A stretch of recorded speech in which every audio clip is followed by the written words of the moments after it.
نحمده ونصلي ونسلم علی رسولہ الکریم اما بعد بسم اللہ الرحمن الرحیم۔ قربانی کے مسائل آپ حضرات کے سامنے احادیث مبارکہ صلی اللہ علیہ وسلم کی روشنی میں بیان ہو رہے تھے۔ چنانچہ آج ہم بات کریں گے کہ کس عمر کے جانور کی قربانی کرنی چاہیے۔ چنانچہ حضرت جابر رضی اللہ تعالیٰ عنہ سے روایت ہے کہ اللہ کے رسول صلی اللہ علیہ وسلم نے فرمایا لا تذبحوا الا مسنة الا ان يعصر علیکم فتذبحوا جزعة من الضأن۔ یہ مسلم شریف کی روایت ہے جس کا ترجمہ یہ ہے کہ رسول اللہ صلی اللہ علیہ وسلم نے فرمایا کہ تم قربانی میں صرف مسنہ جانور ذبح کرو، ہاں اگر مسنہ نہ پاؤ تو پھر دھمبا یا بھیڑ کا جزع ذبح کر لو۔ مسنہ جزع کس چیز کو کہتے ہیں؟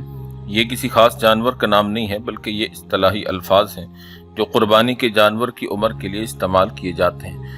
چنانچہ حناف کی مسلک کے مطابق ان الفاظ کی تشریح اس طرح ہے کہ اونٹوں میں مسنہ وہ اونٹ ہوتا ہے جس کی عمر کے 5 سال پورے ہو چکے ہوں اور وہ 6 سال میں داخل ہو جائے۔ گائے، بیل اور بھینس میں مسنہ وہ ہوتا ہے جس نے 2 سال مکمل کر لیے ہوں اور تیسرے میں داخل ہو چکا ہو۔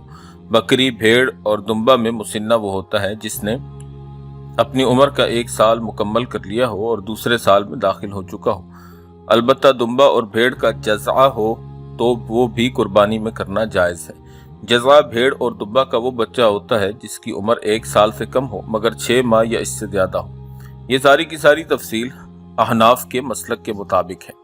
بعض علماء فرماتے ہیں کہ جزع یعنی بھیڑ کے 6 ماہ کا جو بچہ ہے اس کی قربانی اس صورت میں جائز ہوتی ہے جب وہ اتنا فربا موٹا ہو کہ اگر 1 سال والا بچہ اس کے برابر کھڑا کیا جائے تو بالکل اس کے برابر معلوم ہو رہا ہو۔ اگر ایسے نہ ہو تو پھر اس کی قربانی کرنا جائز نہیں ہوتی۔ 6 ماہ کے جزع کی قربانی کے متعلق ایک اور روایت حضرت مجاشع رضی اللہ تعالیٰ عنہ بنی سلیم کے ایک فرد ہیں۔ وہ کہتے ہیں ان رسول اللہ صلی اللہ علیہ وسلم کان یقول ان الجزع یوفى مما یوفى منہ الثنی۔ قبیلہ بنی سلیم کے ایک فرد مجاشع روایت کرتے ہیں کہ رسول اللہ صلی اللہ علیہ وسلم فرمایا کرتے تھے کہ جزع یعنی وہ دمبا یا بھیڑ جس کی عمر 6 مہینے سے زیادہ ہو کافی ہے اس چیز سے کہ کفایت کرے اس کو ثنیہ یعنی سال بھر کا جانور۔ مطلب یہ ہے کہ بھیڑ کا بچہ اگر 6 ماہ یا اس سے زیادہ کا ہو تو پھر اس کی قربانی کرنا جو ہے وہ جائز ہے اور اس کے اندر کسی قسم کا حرج نہیں ہے۔ نبی کریم صلی اللہ علیہ وسلم سے قربانی کے متعلق اور بھی کافی ساری چیزیں منقول ہیں۔ مثال کے طور پر آپ صلی اللہ علیہ وسلم قربانی کے لیے کیسا جانور ذبح کیا کرتے تھے؟ چنانچہ آپ صلی اللہ علیہ وسلم اپنے ہاتھ سے قربانی کا جانور ذبح کیا کرتے۔ حضرت انس روایت کرتے ہیں کہ نبی علیہ الصلوۃ والسلام نے 2 دمبوں کو ذبح کیا بکبشین املحین اقرنین، ایسے دمبے جو فربا، موٹے اور سینگوں والے تھے۔ ذبحہما بیدہ، اپنے ہاتھ سے ذبح کیے۔ وسمى وکبر، آپ نے بسم اللہ اور اللہ اکبر پڑھا۔ اور حضرت انس فرماتے ہیں رأیتہ واضعا قدمہ علی صفاحہما ویقول بسم اللہ واللہ اکبر۔ یہ بخاری اور مسلم کی روایت ہے۔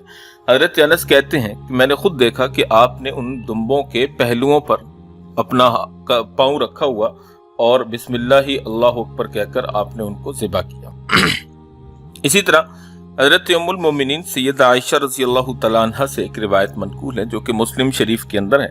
حضرت عائشہ فرماتی ہیں کہ اللہ کے رسول صلی اللہ علیہ وسلم نے قربانی کے لیے ایک ایسے سینگدار دمبا کے لانے کا حکم دیا جو سیاہی میں چلتا ہو یعنی اس کے پاؤں سیاہ ہو، سیاہی میں بیٹھتا ہو یعنی اس کا پیٹ اور سینہ سیاہ ہو، اور سیاہی میں دیکھتا ہو یعنی اس کی آنکھوں کے گرد سیاہی ہو۔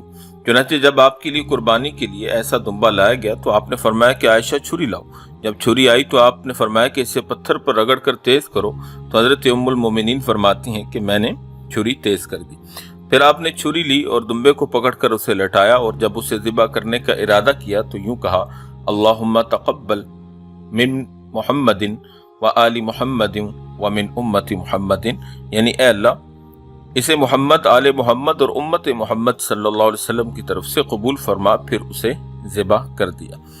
نبی پاک صلی اللہ علیہ وسلم کی اس حدیث سے پتہ چلا کہ آپ کا جانور کو ذبح کرنے کا کیا طریقہ تھا اور آپ علیہ الصلوۃ والسلام قربانی کیسے کیا کرتے۔ اسی طرح آپ صلی اللہ علیہ وسلم قربانی کے لیے اچھے اور خوبصورت جانور کو ذبح کرتے. چنانچہ حضرت ابو سعید فرماتے ہیں کانا رسول اللہ صلی اللہ علیہ وسلم یضحی بکبش اقرن فحیل ینظر فی سواد ویأکل فی سواد ویمشی فی سواد. یہ ترمذی، ابو داؤد، نسائی اور ابن ماجہ کی روایت ہے. ابو سعید فرماتے ہیں کہ اللہ کے رسول صلی اللہ علیہ وسلم ایسے سینگدان اور فرما دمبا کی قربانی کرتے تھے جو سیاہی میں دیکھتا تھا، یعنی اس کی آنکھوں کے گرد سیاہ ہلکے تھے، اور سیاہی میں کھاتا تھا، یعنی اس کا منہ بھی سیاہ تھا، اور سیاہی میں چلتا تھا، یعنی اس کے پاؤں بھی سیاہ تھے. امید ہے کہ آپ کو نبی پاک صلی اللہ علیہ وسلم کی طرف سے جو ہدایات قربانی کے متعلق وارد ہوئی ہیں، احادیث نبویہ صلی اللہ علیہ وسلم اور آثار صحابہ کی روشنی میں کافی ساری معلومات مل چکی ہوں گی. اللہ تعالیٰ جل شانہ ہمیں عمل کی توفیق عطا فرمائے. وآخر دعوانا ان الحمد للہ رب العالمین.